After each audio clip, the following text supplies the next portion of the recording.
Today's guest is Joshua Weidman, who has tremendous success in real estate, and we're going to go deep into the mindsets and tactics with real estate and life.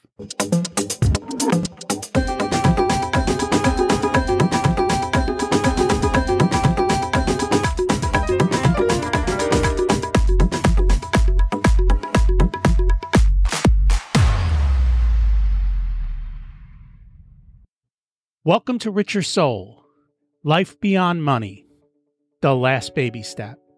Imagine it's 12 months from now and you've achieved your major life goals. How does it feel to be in the best shape of your life? To wake up energized, excited about the day? What's it like to have great relationships and friends who support you and propel you forward? How does it feel to have an excess of money to be able to make the choices you want? To be fearless and open to trying new adventures? Imagine being connected to the universe, providing you everything you desire. It's possible over time, and your past does not dictate your future. The only thing holding you back from this vision of you is you. It's time to take control of our thoughts and use them to our advantage. I help people live a life of their dreams and bring balance to health, wealth, relationships, time, and spirituality. You can see how on richersoul.com by looking under the Coaching Call tab to hear actual coaching sessions. If you haven't listened to episodes 1 through 9, I encourage you to go back and listen to the framework behind Richer Soul and how to create the life of your dreams. It's simpler than you can imagine. You can also find all the show notes for this episode on the website. I've started to send out a monthly email, and you can sign up while you're there. In the short monthly email, I will share the best articles of the month, let you know about upcoming episodes, and share a little about the wisdom I have learned this month. I also share the most interesting articles I read every week on Facebook at facebook.com/Richer Soul. It's harder to keep wealth than it is to make it. Once you come up with a system to create wealth, you need to come up with a system to keep it. If you'd like a second opinion on your financial plans or are worried you're missing something, check out the new SWOT analysis. Strengths, weaknesses, opportunities, and threats at richersoul.com/SWOT. Today's episode is another one on real estate. As I mentioned before, real estate is a simple path to wealth that almost anyone can get involved in. There's so many different ways to be involved, and I want to share many of them with you. I think too often we look at real estate investing through one lens, and the reality is there are so many different possibilities. Real estate also can provide constant cash flow that people are not hesitant to spend because the value of the underlying asset is not going down, like when you withdraw from a 401k in retirement. In many cases, it's an indexed inflation annuity for long-term wealth. As we see current market volatility that has been happening since the beginning of the year, I've seen my stock portfolio have a 6-figure loss, but my real estate continues to plod along on a steady course. Diversifying income streams helps to ensure financial success in life. Today, we're going to go deep into single-family rentals and how to be successful. For 10 years, Josh Weidman has been a full-time real estate investor. His career began with a wholesaling company, completing 8 to 12 transactions per month from 2007 through late 2010. In 2010, he started Atlas Property Management with his partner, and together they developed a business over a 5-year period, starting from 27 initial units into a company with 19 employees and 632 units under management. In September 2015, they sold the company. In 2013, Josh began working with overseas investors, providing a turnkey style investment, and by August of 2015, he founded Turnkey Philly to provide hands-free investment to local, national, and international investors. Earlier this year, he merged with TCS Investments to build and grow the turnkey model. Joshua's passion for real estate started when he bought Carlton Sheets' no money down education product at age 16. I love the real estate investing business, everything from sourcing properties to finding tenants, renovating houses, and creating great investments. Gets him jumping out of bed in the morning. In his private life, Josh is happily married to his best friend. They share a suburban home in Philadelphia with 3 young children. His hobbies include coaching youth wrestling, science fiction novels, woodworking, and spending time with family and friends. Let's meet Joshua. Welcome to Richer Soul, Josh. It's great to have you join us today. Rocky, it's really my pleasure. Thanks for having me. So, we always start at the beginning. What was it like when you were growing up, and how much did your family and school teach you about money? This is always a funny topic. So, I learned about money, but it was probably all the wrong lessons. In school, I can't say that I ever got any kind of education on it. Both my parents were teachers. They made decent money, but I thought I was going to grow up and be a teacher. And then my mom, she stopped teaching for a while to stay at home with myself and my sister while we were young. And when she tried to get back into the workforce, she had a problem getting back into a public school.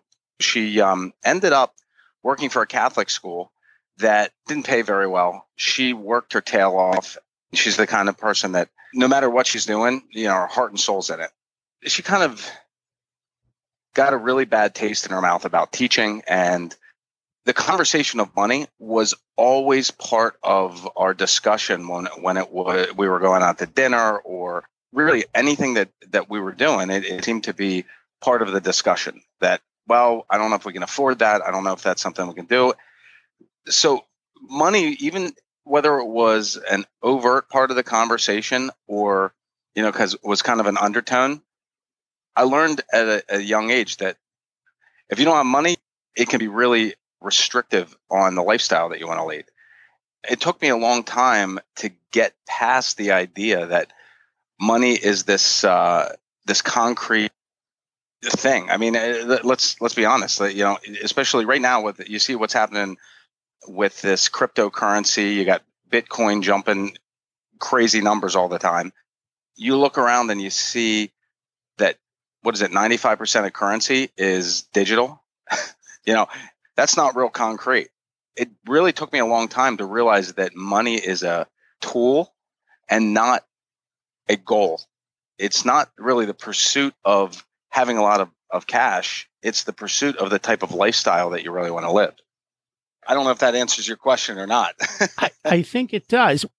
Was there like an aha moment that shifted that, or was that just a slow, gradual change with your changing mindset? It's a continual evolution, honestly. I think we all find ourselves getting caught in the grind from time to time, chasing that buck. I find myself actively making a decision, constantly reevaluating my goals and my actions to make sure that they're motivated by the things that I really want to accomplish, the goals that I really want to set, not making an extra zero on my income, not doubling my income next year. And you know what I'm saying? It's not a bigger house or a bigger car. Essentially, the things that really matter in life, spending time with your family, building relationships with people, and giving back to the people around you. Absolutely. I'm 100% with you on that. It took me a while to figure that out as well. Mm-hmm. And now as I look back, I'm like, oh, these people are all a lot smarter than I was. Isn't that the truth? It's really tough because it's in our society everywhere. It takes a long time of concentrated effort to really identify what money is and what it's there for, realizing that it's just a means of exchange. And the more that you give, the more that you get. That's very true. Now, as I look back, and now as I think forward for my kids, as they're getting ready to go to college, I'm kind of reevaluating the entire school thing. I'm reevaluating how to talk to them about what they should do with regards to money.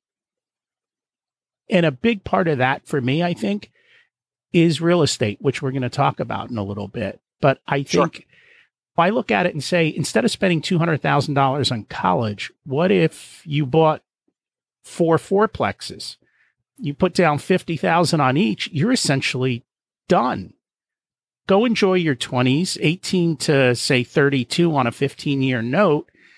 And then at 32, retire and you've got tons of money coming in. And unfortunately, we aren't taught that different way of doing things. In my life, I'm a pretty passionate guy, and I'm big on passion, whether it's in your personal life and your business life. You talked about your kids. One thing that I really want them to embrace in their life is to find that thing that they're passionate about and pursue it. It makes it kind of difficult to be an artist unless you're the best, a famous artist, and even then, sometimes you're going broke. It makes it difficult to make ends meet if you don't realize that finances are a part of it. By using money as a tool and realizing that it can help you attain the type of lifestyle that you really want with the right investments, with the right focus,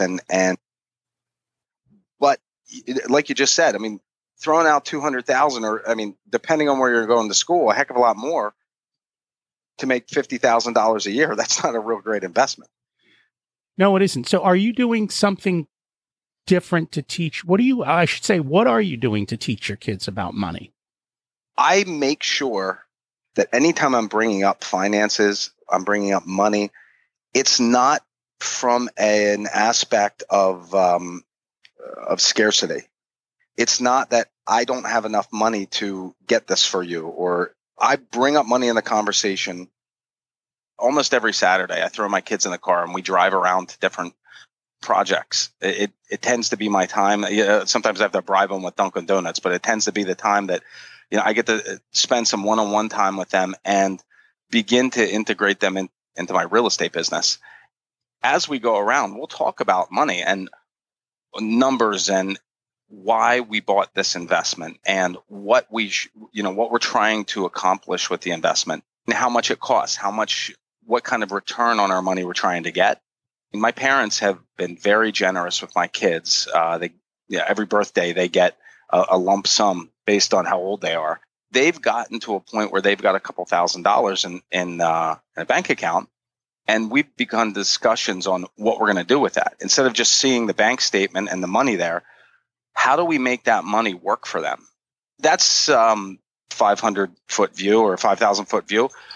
But on a more specific interaction, I love playing Monopoly with my kids. I love there's a Robert Kiyosaki product out there called Cash Flow. It's a board game that teaches kids and adults, frankly, the benefit of getting out of the rat race and having that money work for you. And that's something that I've really made a focused effort with my children to make sure that they understand that like this money is not worthless, but it doesn't have the same value that most people give it. It's not, it's not worth a new pair of shoes or a new bike. It's a tool that you can take out and use if you respect it and work with it in the right way. I love Robert Kiyosaki's game Cash Flow. We've played that as well quite a few times. And it's quite interesting because you learn quite quickly how to buy stocks low and how to sell high, how to buy real estate. And it's funny because even in the cards, it's like it's that 3-2 basic single family house. Like there's some underlying principles in there that you might not even realize are coming across, and they are. And but yeah, that is a wonderful game. It's a great way to teach kids about money and how to get out of the rat race much faster. Yeah, it's really fantastic. So you were in turnkey real estate. Can you explain what that is? Sure. And, depending on who you talk to, people have different ideas of what the concept is. So I try to separate myself a little bit from the generalized or, generic term turnkey. Generally, when people are talking about a turnkey investment, they're talking about something that is a rent-ready property that you can move a tenant into and it's ready to go. What my company offers is a little bit different in that we have, so my background is in real estate for the last 11 years, and I have been involved in all kinds of different aspects. I started wholesaling properties, which is, if your listeners aren't familiar, it's essentially flipping contracts where you contract a property at a deep discount and sell it to somebody that is either going to rent it out or fix it up and flip it, and build a business around that. I built and sold a property management company, flipped a couple dozen properties, and built several rental portfolios. And I know Philadelphia real estate. So when we put together this turnkey model, we started by identifying neighborhoods that were very they had a really good history of tenant performance, areas that were had high owner occupancy rates, somewhere in the 65 to 70% range, and that had high rent to value ratios. So you could buy a property, see a good return, have a very good expectation that the tenant was going to perform as promised. And I've seen investors start out and they end up buying a cheap property, do a cheap renovation, and then they put a cheap tenant in. And what do they get? Not the great results that they were hoping for. So we identify a neighborhood. We go out and we source properties, and essentially we go through anywhere from 100 to 200 different leads for potential investments before we find kind of the needle in the haystack that we're looking for. From there, we go in and do strategic renovations. And I say strategic because one thing that I learned when I managed properties, I had a client who was a plumber, and the guy had the ugliest properties you ever saw. Hadn't been updated in probably 25 years. But his tenants would move in, and then they wouldn't move out. They just stayed there forever. And one day, I had lunch with him. I said, "What's the situation here? How are you? Why are these tenants staying so long?" And he said, "When I buy the properties and I renovate them, I make sure that everything works like it's supposed to. They don't look great, but if the tenant doesn't like the way it looks, they're not going to put in an application. Once they move into the house, the toilet flushes, the roof doesn't leak, the windows open and close, all the appliances function, and when it's cold in the wintertime, you kick the heat on and it works." And so I kind of took that philosophy and applied it to our turnkey business, so that when we go in and renovate a property, we're putting in new heating system, electrical system, plumbing systems, new windows and roofing, and we're making sure that everything works properly. From there, we go in and do cosmetic renovations, new kitchens and bathrooms, and put in new flooring and wall, and a lot of times new drywall, new paint, make it look pretty. But when we're renovating the cosmetics, there's some strategy there as well. I know that the biggest area where you can lose money on a rental property is in maintenance and in turnover costs when a tenant transitions and they move out and you have somebody else move in. So we've eliminated areas where we've got big expenses. So like all of our properties have the exact same paint color from the same manufacturer and the same sheen, so that when a tenant moves out, instead of having to pay $2,000 or $3,000 to paint the property, I can send a crew in there and we can paint one wall or repair some drywall damage and paint one section of the wall, and it looks fresh and new. On the flooring that we put in there, we use a vinyl plank flooring that it's got a 35-year commercial warranty. It's really good looking, but if you spill something, if the tenant spills something on it, or I had an incident one time where we walked into a house after a tenant left, and there's these little red dots all over the house. Come to find out that the tenant's 3-year-old was walking around with a sippy cup and splashing red juice all over the carpet. No carpets. But once we renovate the property, then we lease it and manage it, and it ends up being a hands-free investment. Hence the term turnkey. It's like you hand a key to the owner, they turn the lock, and it's ready to rent. So our motto is we allow our investors to invest in real estate the easy way, hands-free and hassle-free. And that's kind of the mantra that we follow. I use a lot of those same principles in my rental. And I've learned that over the years, that To get carpets cleaned is expensive, not to mention that they wear down. And having the nice, easy to use vinyl planking or just tile is well worth that little bit of extra investment up front. And I think that's the biggest thing. And I've done the same thing with my rentals is I want to make sure they're durable. Yep. In the sense that you have renters, they're going to beat on things. And if your things aren't done properly, then it's an issue. Now I do one That's other exactly thing right. with my renters. I tell them up front that they are responsible for small repairs because I don't want the constant phone calls.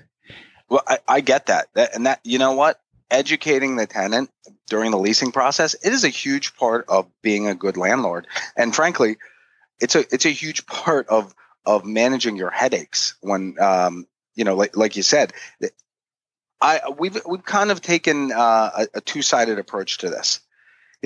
If there's a clogged toilet, use a plunger, right? That seems like common sense. At the same time, I try to make sure that the tenants know what their responsibilities are as opposed to what our responsibilities are. I had a property management client. This guy was actually my first property management client. He had some decent properties that he had just been worn down over the years and just got so sick and tired of repairs. He was renting properties on a rent-to-own basis. So he would collect a deposit up front or a down payment towards the purchase up front. And then the tenant was responsible for all repairs. And, at the end of the day, what ended up happening is that these tenants couldn't necessarily afford or didn't understand their obligation under the agreement. And so they wouldn't make small repairs. And sometimes those small repairs turned into large expenses. So, I think it's a double-edged sword when you say, when it's you certainly don't want to have to run out and change a light bulb every time that it goes out. But then there's some things like if a tile falls off the wall in the bathroom, that might be something that I'd rather spend $100 to fix it than have the water go behind the wall and cause moisture damage and warp floors or something like that. I agree with you. I tell them small things, meaning, if a handle is loose, tighten it. If the light bulb's out, change the light bulb. That kind of stuff I expect them to do. I go, if something's leaking, call me. If an appliance breaks, call me. If the roof leaks, call me. I'll take care of all of that stuff. It's the little nuisance things that they might call you on constantly. That's just because every time you send somebody out, it's $100. And so... And if it stops at that. That's just minimal. Meaning somebody goes out to do 5 minutes of work, it's $100. And that's kind of where it becomes an issue. Sure. Absolutely. No, and I totally agree with you. We have a handbook that we give our tenants, and in it has some simple fixes to common problems. We've got a simple baking soda and vinegar solution to get rid of clogged drains. We give them a plunger with our logo on it when they move into the house, so that they've got what they need if the toilet gets clogged. So I totally agree with you. I think a lot of it is all about communicating with everybody in the transaction. If the tenant understands what their responsibilities are, and they're a reasonable person, reasonable human being, most of the time, it's not an issue. It's the one part of the whole thing that I hate the most is putting the tenant in, because I spend so much time nitpicking to make sure that everything is right, that they've got decent income, good credit. And then I look at, what are their behaviors like? And a lot of people, you look at their car. Is their car clean? Sometimes, depending on if they're local, you can even swing by where they live to make sure that, they're keeping up the place they're currently in. Learning about their rental history and why they're moving and all of these different things if you listen closely, you can get insights into who's a great tenant and who's going to be the tenant from hell. Rocky, that's a great a great point. We have some of our leasing agents make it a point to sign the lease in the tenant's current residence. So they'll schedule an appointment to go and meet them at the residence so they can get an eye on what the place looks like. And, if they know you're coming over and it's not picked up, that's probably not a great sign. I would agree with you. There's all these little tricks and tips that are out there that over time can help you turn a decent profit and remove the issues that are out there. That's right. So that's right. This is one of my questions because I always struggle with this. I do my own property management in the sense that I don't have someone do my rent, collect my rent and do all of that.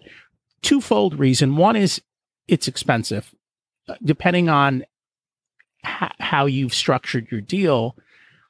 Two, I've heard nothing but horror stories of these guys. How do you pick a good company to manage your rentals? How do you test it out and know that they're in line?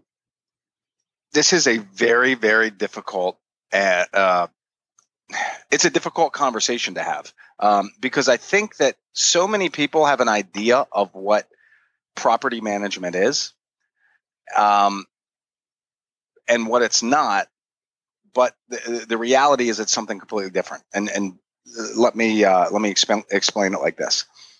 You said that it's expensive.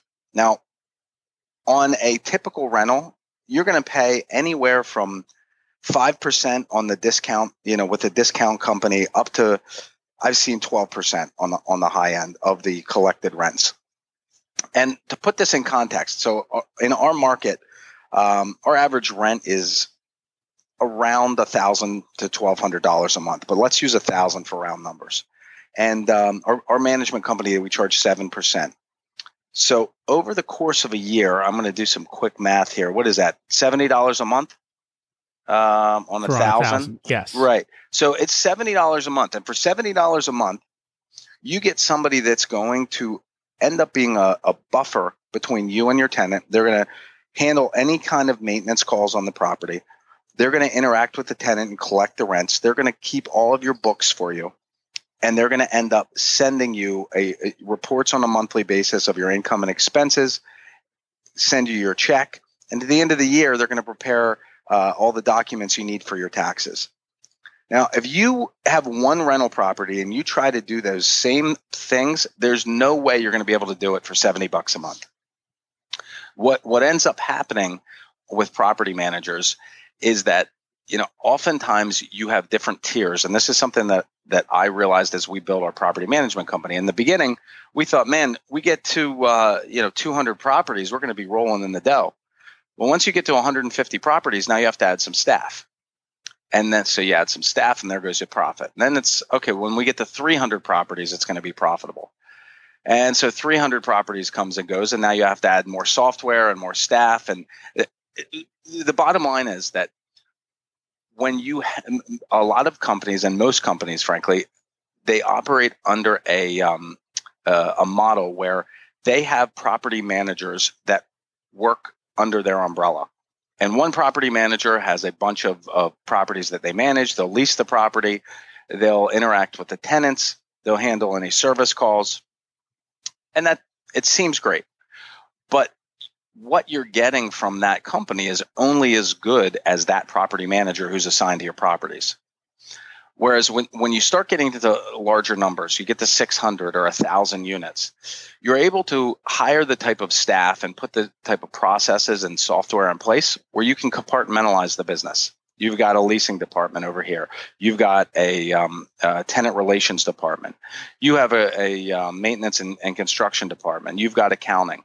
So that each one of these different nodules of the company have their own roles and end up being able to be a lot more efficient, focused, and productive, in their role. My answer to your question, I guess, is first thing that I would look for when you're looking for a property manager is how many units they have currently under management. The second thing that I would look for are reviews from clients, not from tenants.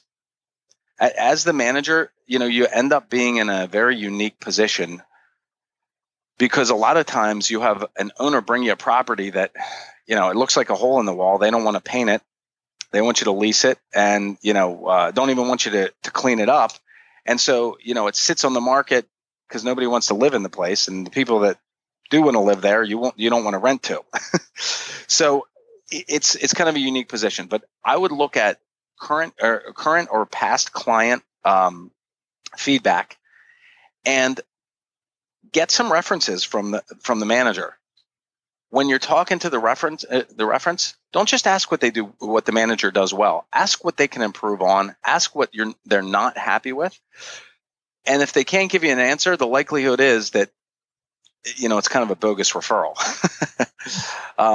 Because we can all improve on something, right? I mean, that's just the nature of life, and it's, it's the nature of life, I guess. My issue wasn't so much with the monthly fee. My issue was with there's usually a fee to put the tenant in. Yep. And then whether they pick the best tenant for me or they just put a tenant in place.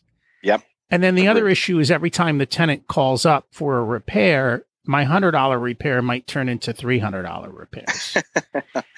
Absolutely. That's a very good conversation that you have to have with the manager. One way to offset that. Okay. So this is one thing that we try to eliminate with our clients. And here's the first thing.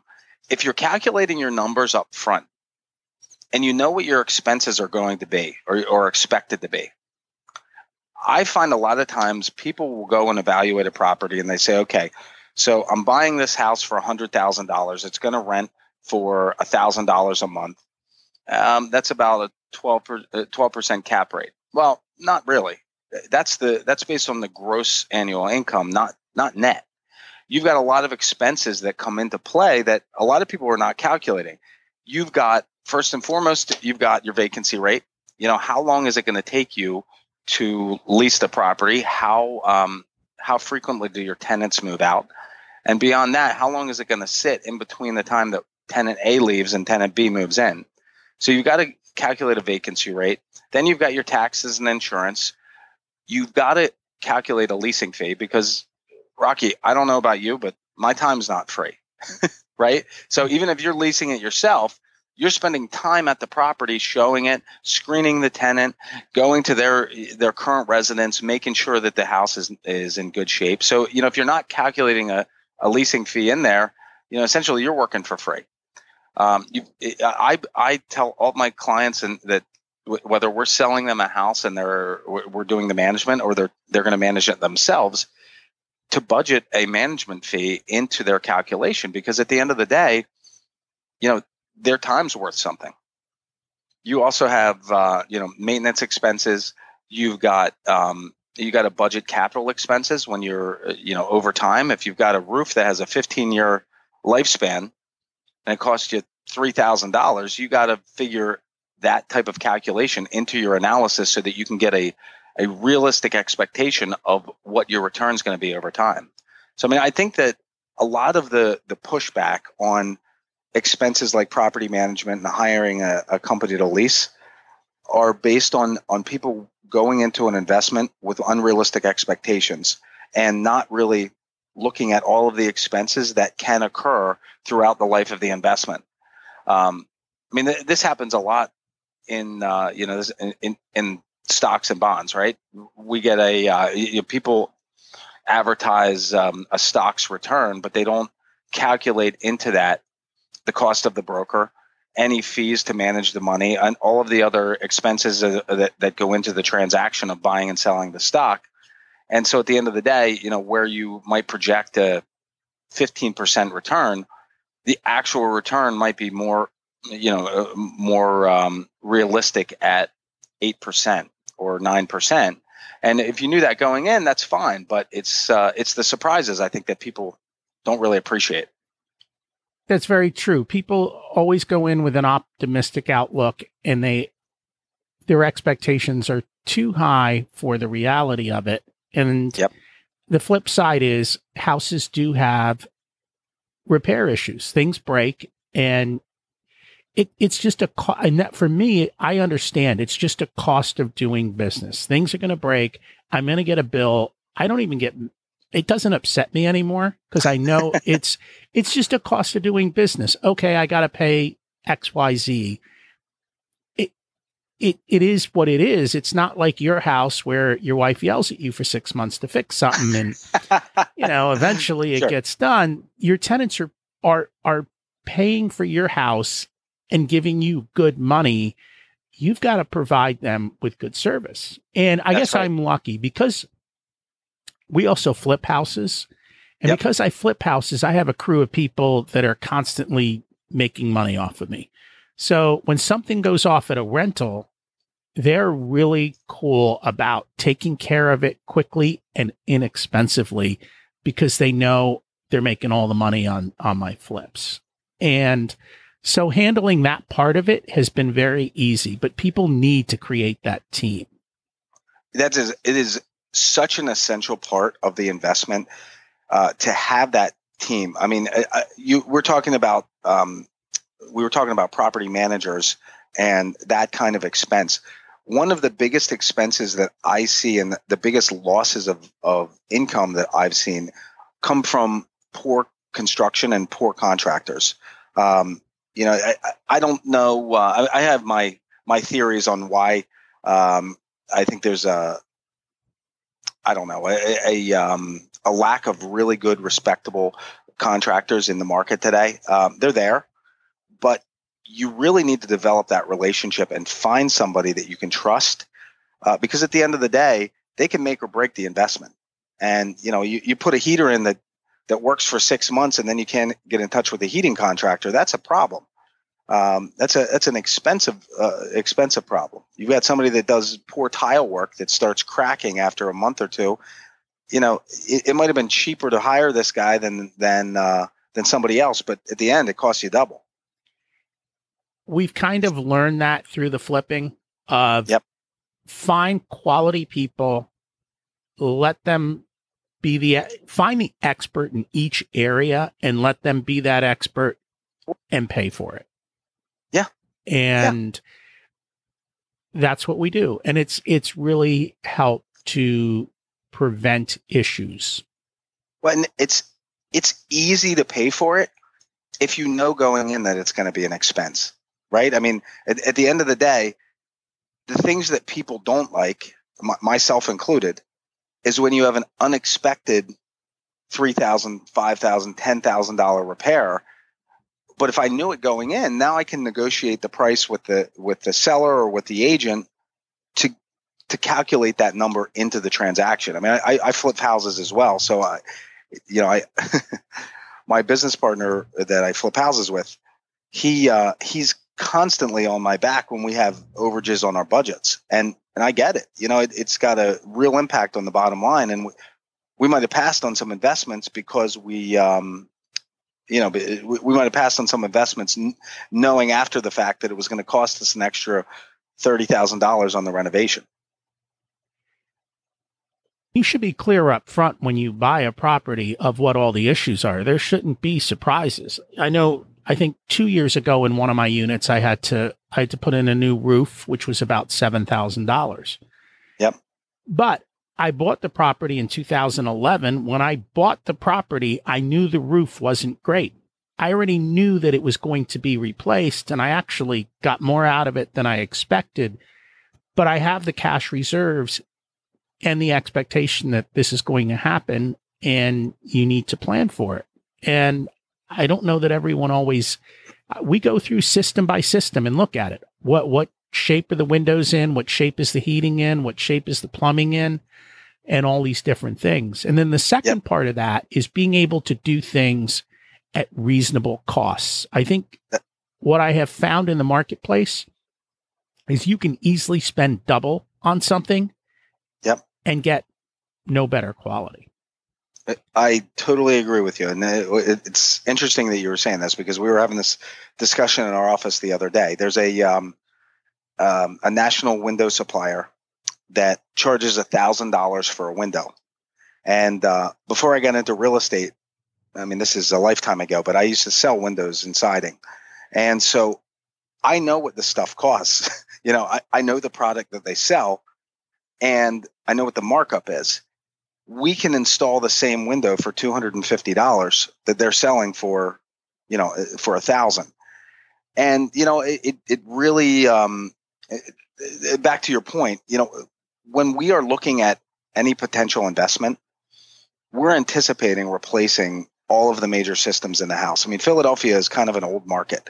The last building boom was in the early 1950s. So, when we're walking into a house, I can already check the box for electrical. I can already check the box for the plumbing system. Sometimes we have a heater that's newly installed, but typically that's getting replaced too. Most of the roofs in our area are flat roofs, and it costs us $1,500 to $3,000 to put a new roof on. And so for me, it makes a heck of a lot more sense for the peace of mind just to include it in the budget. So, I mean, it really is important to estimate those costs correctly, anticipate what you're going to have to repair. Otherwise, the unknown will come back and bite you. It's funny because when we look for deals, I like houses that are in bad shape versus mediocre. And the reason I say that is if you've got a mediocre roof versus a bad roof, you're going to spend the same amount of money repairing it. But the bad roof's going to give you a discount on the house. And where we've actually had the greatest success is, and it's not so much these days, but a couple of years ago, everyone was stealing the plumbing. And so when the plumbing gets stolen out of the house, honestly, we cheer because it'll drop the price of the house $5,000 to $10,000 because they stole the copper. The reality is we were able to replace the stolen stuff for $1,200, including labor and parts. And so what seems like a big thing is actually a very little thing. And when you learn all these secrets, that's where you have the opportunity to make the real estate work in your favor. The thing that I dislike the most, you're talking about those mediocre houses. We call them grandma's houses. So grandma's house is the house that was always well maintained, but never quite updated. And it's tough because it might as well be a shell. We got to replace everything anyway. But when you go in and you talk to the seller or you're talking to an agent and they're saying, well, you can get a conventional mortgage on the place. You can, it's got a working heater. It's got a working kitchen. The plumbing's all in place. Trying to explain to them that the cost of renovation is going to be the same, it can be a little bit tough. It's a harder sell. It is. So the biggest struggle we have today is sourcing deals. How are you able to source deals that are still profitable? Great question. It's a lot of hard work. I mean, we have a network of about 150 wholesalers throughout the city that are constantly sending us properties. We do a good bit of direct marketing, either by mail or by phone, reaching out. I mean, we have an entire phone room that reaches out to different lists of potential sellers just to get in the door. And, we make the best offers we can. And, part of our process starts by learning about our clients. So we get an idea of what kind of returns they're looking for. We already have our model in place on on the neighborhoods that we're looking at. I mean, and we're able to move really quickly. So, all those things together, it's when I first got started in the business, every 20 leads would turn into at least one deal. Now it's somewhere between 100 and 200 leads, that we've got to go through before we find a property that meets our criteria, that, meets our needs on a cash flow standpoint, that has enough equity so that our clients are buying with instant equity in the properties. And so, all of these things go into play. And, at the end of the day, it's not easy. It's really looking for a needle in a haystack. That's the same that we have found as well. that the market is kind of heated up and there's so many people competing now that it's harder and harder. But Rocky, while we're on the topic of the current market, what do you think of our real estate market right now? I think a lot of this is locally driven. So Yeah. I think it depends on where you live as to how hot your market is. One of the big things that I've been talking about, and we've kind of mentioned it on a couple of episodes, is does it, and this is more from a personal level, does it make sense to buy a house or should you rent? Sure. And we've got listeners up in Seattle or New York City in these high cost of living areas, and it literally makes far more sense in those markets to rent versus buy. Sure. Those markets are overvalued. Some of the other markets, I think it really depends. So here's where my struggle comes up. Right now, interest rates are lower than they've ever been. Yep. I grew up and I remember times where you could get 18% on a CD. And, even when I bought the house I'm living in and even the house before this, our mortgage rates were up close to 8%. At some point, interest rates have to rise. And if interest rates rise, unfortunately, most people don't buy a house as an asset. They buy it as a payment. And so if interest rates rise, I believe it's got to drive down housing prices. I don't know what else to think. I see the argument with that. So a very close friend of mine is a market naysayer. He's also a hard money lender. And he sees a lot of what's going on in the market. And we were business partners. We built our wholesale company together. And we saw, I started in late 2006, early 2007. And I saw the collapse of the housing market, and I was in it when it happened.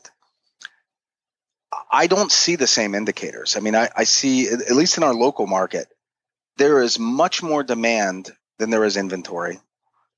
I can't see, because our national debt is what it is, it's hard for me to believe that we're going to see any major increases in interest rates anytime soon.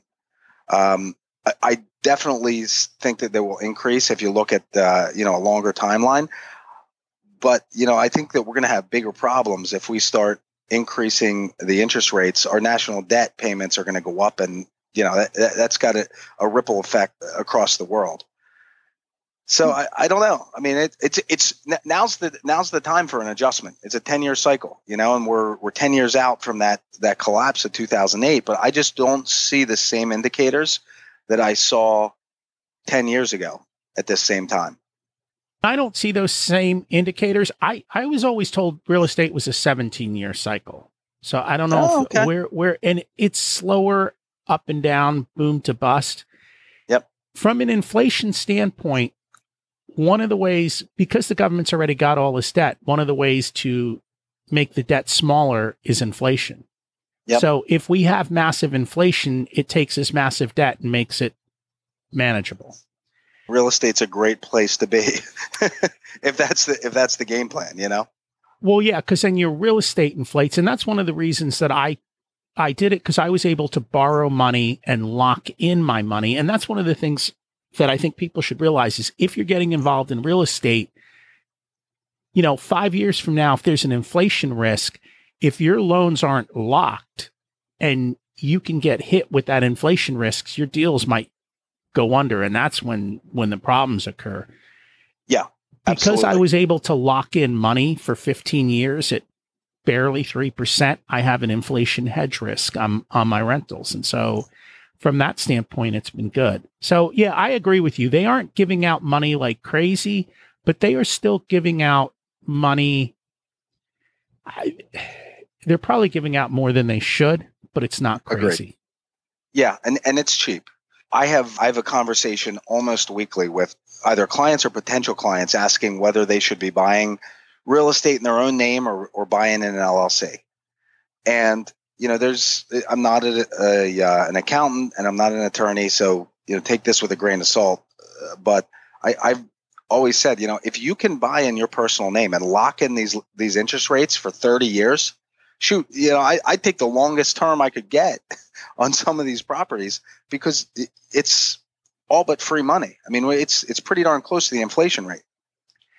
That's literally what we did. Most of my properties are in my personal name. And then what I do is I have a massive umbrella insurance policy for liability. That's right. And so you protect yourself the best you can. That's right. But it gives me a lot more flexibility and a lot cheaper money. So here's the second thing that I am worried about, and that is changing technology and how it may affect housing and changing the way people may be looking at housing. So, we had the big boom of the McMansions. I think that's still kind of going back and forth, but as we can, they're starting to 3D print houses. There's a lot more of these new technologies to build houses. And as energy technologies change, meaning a house that's far more energy efficient than another, how is that going to affect housing prices on older properties? It's a really interesting question. So there's a couple things going on. One thing that is not being manufactured anywhere in the world is more land, except maybe in the Middle East, maybe in Dubai, But there's, especially in older cities, with older housing, I think that there's going to be a lot more of a push to retrofit those older properties with more modern technology. And, with flips that I'm doing right now, most of them, we're gutting the houses down to four walls and the floors and reframing them because the houses, the areas that we're targeting, places were built in the 1920s or the 1890s. And the use and function of those properties were completely different than our lives are today, where you might have, a husband and wife and 3 to 5 kids living in a 2 or 3 bedroom house, in the 1920s. Now you've got a single person that wants a 3 bedroom house with a finished basement and, all kinds of, 3 bathrooms. It's a totally different demand. I mean, that on a superficial level, I think is part of the conversation. But beyond that,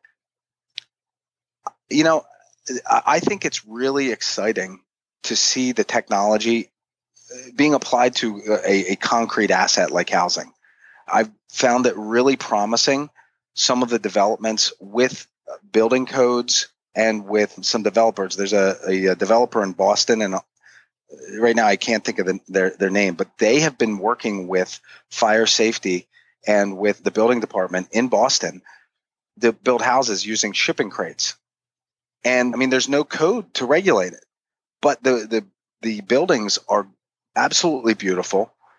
They're really the designs are very innovative, and structurally, a lot of, these shipping containers are built, to be stacked, 20, 30 containers high, full of goods to be shipped across the world. So it's just interesting as technology begins to happen. It's easy to see on the internet, and we've got with our phones and smartwatches and all that kind of stuff. But when it leaves the digital world and actually integrates into something a little bit more tangible, that gets me really excited. I mean, I love the idea of 3D houses. Since I first saw China print a 3D house in a day, it's really exciting to see the ingenuity that goes on there. But I do believe that right now, I don't think the market's really ready for that. We still have this picture in our head of the White House with the picket fence and the swing and the elm tree in the front of the property. That shift is going to take some time. It might be a generation before that really has to become a discussion. And we really see some major changes there. I live in a bit more rural area. Our costs are more average to the nation. I know the cities right now are all booming and hot, but they're talking about another shift where if you go to a virtual world, people don't need to live in the city anymore. Like, you can do business from anywhere. And so does that kind of shifts the ability to live anywhere and work from anywhere? it may shift for high cost of living areas to see them decline. And maybe some of the lower cost areas will go up because you can go there. And as long as you've got good internet access, everything else is livable. That might happen, but I want to circle back and use something that seems totally unrelated as an analogy. Both my parents are teachers. With my kids just getting to school age, we've had some pretty heated discussions at times about the public education system and how poorly, in my opinion, technology is integrated into the classroom, and how I think that just in general, our schooling system is ready for a shift. I had one of these conversations as recently as last week. Coincidentally, last Tuesday, I had a parent-teacher conference. As I'm walking out of that classroom, I realized how important the personal interaction that these teachers have with the kids, how much of an impact that has. I mean, that integrates right into the business world and into everything that is going on. There is certainly advantages to technology, and I think that you're probably right that there may be a shift to people living in more of a virtual world, but I can't believe that the personal touch is going to disappear, and the need for that one-on-one interaction. There's nothing like a conversation. There's nothing like meeting somebody in person and the interaction that goes on there face to face. Yes, when you're far away from each other, you can get on Skype, you can get on, who knows, maybe we'll be entering a virtual world where we can meet virtually face to face. But I think that handshake, there's something to be said about sitting in a room with somebody and having a conversation. And I don't think that is going to die. Oh, I don't disagree with you at all. I guess what I'm imagining is that in the future, I'll walk into my little 3D virtual studio. You'll walk into yours. We'll sit down and my goggles will make me feel like I'm sitting right next to you, looking at you, and I can reach across and shake your hand with my haptic glove. And it feels like you've shaken my hand, and right. You're having that literally virtual meeting, but it feels to the human mind like we're sitting next to each other. And I don't know how far that is. That's the question, right? I mean, I didn't have a cell phone when I was in college. My wife had one, and I swore up and down that I would never have a cell phone. Now, I've got the thing sitting next to me, and when we're done here, I'll probably turn it on and miss 10 messages. So technology, it's moving pretty quickly. You may be right. Well, we'll have to see. So schooling has changed a lot, I think, too. And my daughter is homeschooled. My son is still in a school, but I think he's going to homeschool for his last couple years. Yeah. Just from a standpoint of the ability to expose them to so much more. Now, with so much online education available, you can learn from the best to the best. I know. As long as you've got someone to make sure, especially when they're younger, that they're doing what they're supposed to, it's just amazing what's out there. I think that's another area that's going to dramatically shift. As that shifts, that actually affects real estate dramatically, because it doesn't anymore matter what school district you're in. If we can get rid of school districts, we can get rid of school taxes, which makes us a lot more money. There's no question about it. Yeah, my son homeschooled for kindergarten and first grade. My kids are so close together that it wasn't practical for my wife to homeschool beyond that. It's interesting with education. There are studies that show that homeschooled kids that just have access to a well-stocked library with no structured instruction at all actually test as well or better than public school educated kids. I think you're absolutely right that when kids have access to information, we all start life with this yearning to learn things, whatever it is. For me, it's about passion. If you can pursue something that you're interested in, kids are going to pursue it. They're going to go after it. They're going to learn everything they can. And with all of the resources that are available, I mean, just on YouTube, it's incredible the amount of information and resources that are available online. Really, everything's at our fingertips. That's kind of the crux of the argument I've had with my parents, that if we could get rid of the public school system and you've got the social aspect of it, we've kind of come to a point in our educational system where most of the time that's spent at school is babysitting and a small percentage is education. But if we could get rid of that, you're right. Real estate prices, certainly cash flow would be significantly different. It'd be kind of cool to see a transition there in the way we educate kids. Spend 2 hours a day of concentrated effort on educating and let them live their life for the rest of the day. I agree with you. I think I've kind of come full circle on that one. It's like you said, kids have their own passions. Let them just go out and learn and try and do. And as you go learn, so if the kid wants to learn something, he's going to have to learn to read because he can't learn what he wants to learn without learning to read. So he's going to give him the desire to want to read. And as you go do things, whatever you're doing, at some point, math is going to get involved. And they're going to start learning math, and they'll do it on their own because they're excited about it, because it applies to them in their unique way, not the way that it's been done for the last. And actually, people don't realize our current school system is only about 100 to 150 years old. I think the shifts came in the late 1870s as we went from farming to manufacturing, and now we're making a dramatic shift out of manufacturing into a whole new world, and it's time for that next dramatic shift. That's right. That dramatic shift. Really, we got to prepare kids for the world we live in, not the one that's gone. That is very true. That's one of the cool things. My biggest regret was not starting in real estate younger. I always knew about it. I learned about it. I had a realtor's license back when I was in college selling houses. And then I got away from it. That was probably my biggest mistake. Had I stayed with that, and that's what I'm going to tell my kids is if you're in your early 20s, if you can build up a real estate portfolio that cash flows, by the time you're 30, you're rolling in the money, and then you have the freedom to homeschool your kids, to go see the world, to follow your passions and do whatever else it is you want to do. The 20s are such a vital time in your life that you don't even realize it until you're in your late 30s going into your 40s, or sometimes even later, that you've got time.